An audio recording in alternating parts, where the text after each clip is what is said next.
존귀하신 우리 아버지 하나님 감사합니다.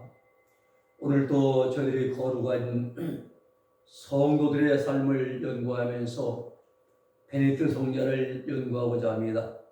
우리가 오늘도 하나님 예수님을 따라가는 아름다운 성도의 삶을 발견하면서 빛을 발견하게 하시고 우리도 하나님께 살아가기를 힘쓰고 다짐할 수 있는 그러한 귀한 복된 시간, 은혜의 시간, 말씀의 시간이 되게 하여 주시옵소서. 예수님의 이름으로 기도하옵나이다. 아멘. 오늘은 베네딕트 성자입니다. 480년경부터 543년 3월 20일까지 사신 분이에요. 이분은 이탈리아 분입니다. 이태리.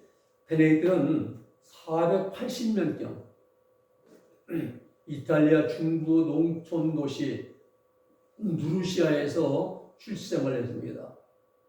소학교를 마치고 아버지의 허락을 받아서 로마로 유학을 갑니다. 로마는 교회의 본부가 있는 곳이고요. 또 모든 학문의 중심지도 되기 때문에 많은 사람들이, 유인들이나 수계들이 상당히 많을 것을 생각을 하고 베네딕트는 꿈과 희망을 갖고 그곳에 갔습니다. 그런데 얼마 안 되어서 그런 환멸과 피해를 먹고 왔습니다. 그래서 학생들 중에 나태와 향락을 즐기는 기풍이 만연했어요. 로마의 성적 타락, 도덕 타락이 얼마 전 많이 했습니까? 또 일상생활에서 얼굴을 찡그릴 만한 일들이 너무 많았습니다.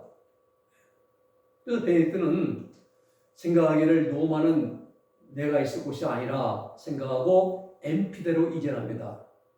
거기는 열성적인 신앙을 가진 사람들이, 사자들이 경건한 공동체를 형성해서 공동생활을 하고 있었어요. 그래서 베네딕트도 그들 중에 들어갔습니다. 그런데 어느 날 베네딕트의 기도로 기적이 일어나서 잠깐 사이 큰 소문이 퍼져요.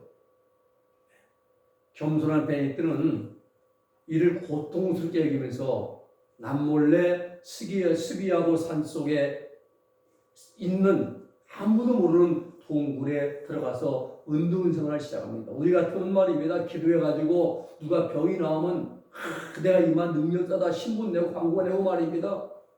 내가 40일 금식 몇 번 했고 내가 병자를 몇 명 고쳤고 해외 부흥회 성에 얼마 인도했고 광고할 텐데 말입니다.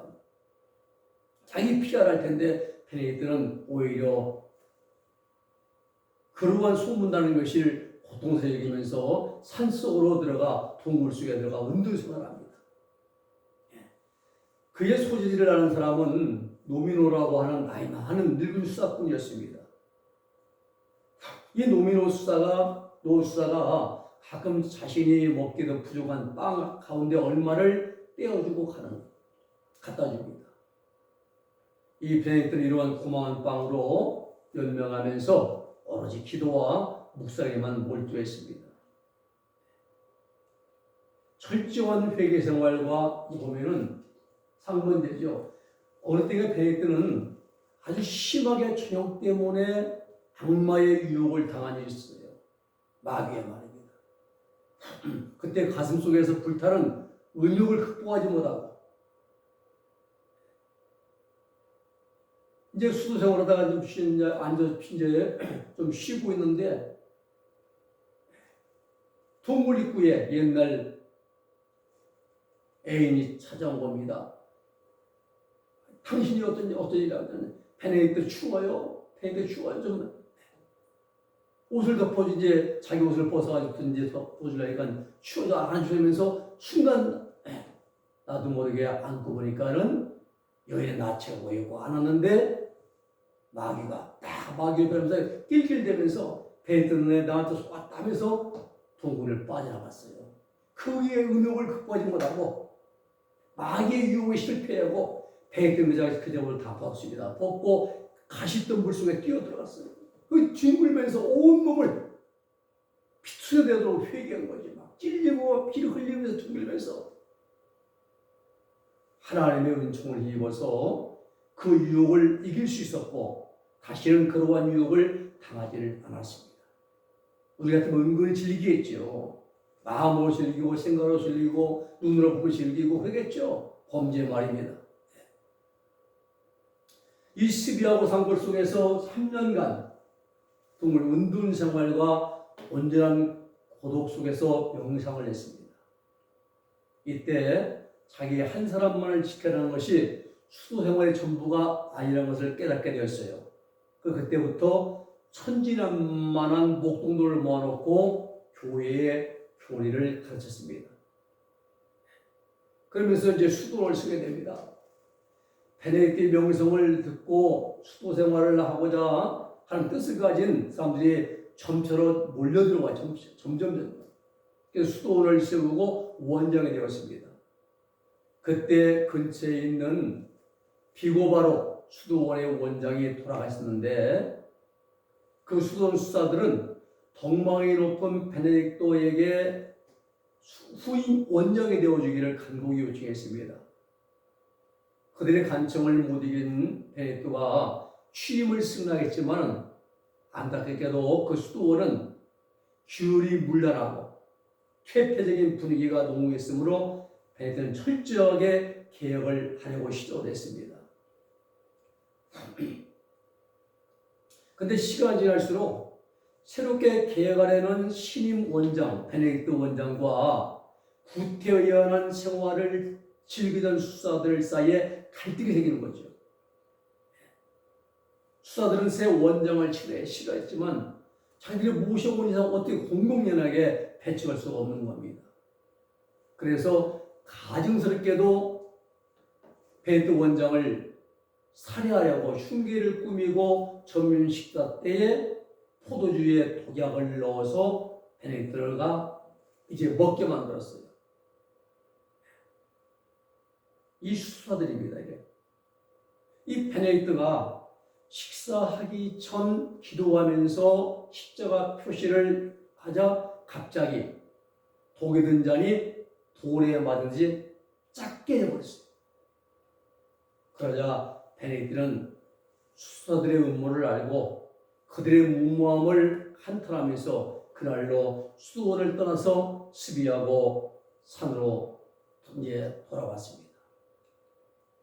이 스비하고 수도원은요, 스비하고 수도원 날마다 변성해서 수도들의 수는 점점 증가합니다. 이렇게 되자 자연히 시기하고 질투하는 사람들이 생겨서 매사에 방해받는 일들이 많이 생깁니다.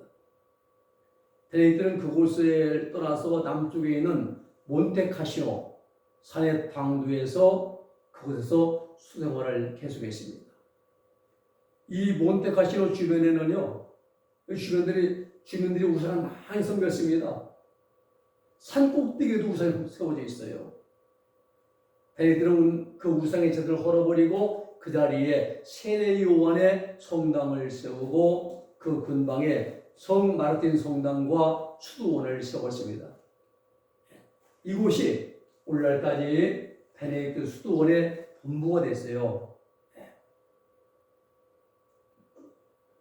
이 몬테카시노 수도원에 점차 수사들이 수가 증가했으므로 베네딕토는 수도원의 근본이 될 만한 규칙을 제정했습니다. 그 규칙은 첫째, 공동생활을 명백히 규정하고 둘째, 순명을 가장 중요한 도구 삼고 이 복음 3덕이죠. 순명이 이제 그 중에 하나죠. 순결도 들어가고 청빈, 순결, 순명이잖아요. 복음 3덕이. 순명. 그리고 사유재산을 금지했습니다. 그리고 또 일평생 한 수도원에만 머물 것과 왔다 갔다 설세되지 말고 한 곳에. 그리고 다섯 번째, 전례를 중요시하고 앞에서 행한 예를, 그리고 교회의 가르침을 따를 것을 명하고 있습니다. 베네딕토가 얼마나 순명의 덕을 존중했는가 보여주는 일화가 있습니다. 어느 해 흉년이 심하게 틀었을 때에 한 사제가 베네딕토 수도원에 와서 이제 기름을 청했습니다. 베네딕토 성자는 쾌히 승낙했어요. 근데 수도원의 식량을 담당한 수사가 기름이 조금밖에 안 남았어요. 그래서 그걸 줄 수가 없는 거예요. 자기 식당 주방장이니까. 거절하고 이제 죽질 않았습니다. 나중에 그 말을 들은 베네딕토는 그 수사를 불러서 순명의 덕을 지키지 못하게 한 그 물건을 이 수도원에 둘 수가 없습니다. 즉각 이 기름과 그릇과 함께 버리시오라고 엄중히 명했다고 합니다. 베네딕토 성자의 신기한 투시력과 예언의 능력이 있습니다. 베네딕토 성자는 사물의 진상을 알아낼 신기한 투시의사가 있어요. 또 예언의 능력을 갖고 있습니다. 그 신뢰가 적지 이제 않은데 고트인들의 왕 도틸라의 이야기도 그 중에 하나입니다. 이 도틸라는 남쪽 이탈리아 원정 도중에 베네딕토를 방문하려고 일부러 니트로고라는 신하에게 왕의 복장을 입혀 먼저 이 베네딕토 성인을 만나보게 했습니다. 근데 베네딕토는 왕을 한 번도 본 적이 없어요. 그런데 불구하고 니트로를 보자마자 당신의 의복도 아닌 것을 입어서는 안 됩니다. 어서 빨리 벗으시오 라고 하면서 그 허위를 즉각 간파했습니다. 또 베네딕토의 예언의 능력이 있는데 도틸라 왕에 대해서 예언하기를 9년 동안 번성하다가 10년이 지나면 죽을 것이라고 예언을 했어요. 그러면서 당신도 어지간히 참혹한 일을 많이 저질렀습니다. 그러한 일을 중단하지 않으면 안 됩니다라고 훈계를 했습니다. 역사를 보면은 도틸라는요, 베네딕토 성자를 만난 후에 자신의 소행을 삼갔다고 해요. 그런데 이제 베네딕토 성자의 예언대로 10년이 지났을 때에 죽었습니다. 정확하게 말입니다. 베네딕토 성자는 남자들의 수도원을 세워서 규를 이제 작성해서 세웠을 뿐만 아니라 여동생 스콜라티카 그리고 그의 동료들을 위해서도 수도의 규를 정해서 정신적, 물질적으로 많은 원조를 베풀었습니다. 스콜라티카는 오빠보다 먼저 죽었으나 생전에 서로 도와 완덕의 길, 완덕이죠. 텔레요이, 완전의 길을 걸어왔어요. 베네딕토 성자가 수사들의 아버지라고 한다면 스콜라티카는 수사들의 어머니가 되어서 더없이 자애로움으로써 그들을 인도했습니다. 베네딕토 성자는 543년 3월 21일에 하나님의 부름을 받았습니다. 그는 그날 수행한 몸을 제자들에게 부축받으면서 제자 앞에서 팔 벌리고 기도하면서 선종했다고 합니다.